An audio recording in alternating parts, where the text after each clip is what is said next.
कसं होतं की आमच्या दरवेळची जी प्रॅक्टिस चालते ग्राउंडला मॉब डिस्पोजलची जमा विसर्जन जे आम्ही दरवेळेस घेत असतो, आमचा सरावच असतो तो. आता बकरी ईद निमित्ताने आम्ही पूर्ण जिल्ह्यामध्ये तो सराव घेतो.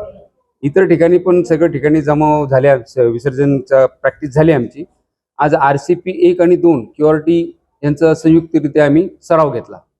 सराव घेत असताना प्रत्येक स्टेपला आम्ही त्यांना कसं पुढची कारवाई काय, पुढची कारवाई काय असं करत असताना गॅस सेक्शनचा जे वापर असतो त्या कारवाईपर्यंत पोहोचल्यानंतर त्यांना दाखवत होतं की गॅस जे आमचा प्लास्टिकचा एक सेल असतो, ग्रेनेड असतो, तो सेल आणि ग्रेनेड कसं फोडायचं हे प्रात्यक्षिक दाखवत असताना संबंधित जवानाकडनं पिन काढली गेली आणि ते लिव्हर पट्टी चुकून त्याच्या हाताकडनं सुटली, जेणेकरून लिव्हर पट्टी सुटल्यावर तो ब्लास्ट होतो, फेकल्यानंतर थ्रो केल्यानंतर तो ब्लास्ट होतो आणि चुकून त्याच्याकडनं सुटली आणि ते त्याच्या हातात ब्लास्ट झाल्यानंतर त्याला करंगळीला मार लागला. ह्या करंगळीमधला जॉईंट जे आहे तो जॉईंट निसटला आहे आणि त्याच्यावर केबल वायर KY करून ऑपरेट करणारे अधिकारी, बाकीचे 2 जण त्याचे शेजारी होते, ते किरकोळ जखमी झालेले आहेत. साधारणतः किती कर्मचारी जखमी झाले?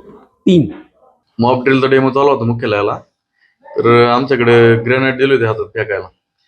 तर ती ग्रेनेड बद्दल पूर्ण माहित नसल्याने ती पिन काढली आणि ती आमच्या हातातच बस झाली. किती लागले, किती काय आता ऑपरेशन? करंगळी आता आमच्या तिघांना, म्हणजे तिघांची पण करंगळी झाली, वेगळी झाली.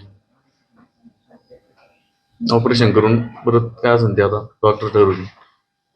तर प्रशिक्षण सुरू होतं का? नाही, डेमो झाला होता मॉक ड्रिल. मॉक ड्रिल कशा निमित्त मॉक ड्रिल चालू म्हणजे आता ईद निमित्त. तर एकूण किती जण? एकूण 4 जण जखमीत.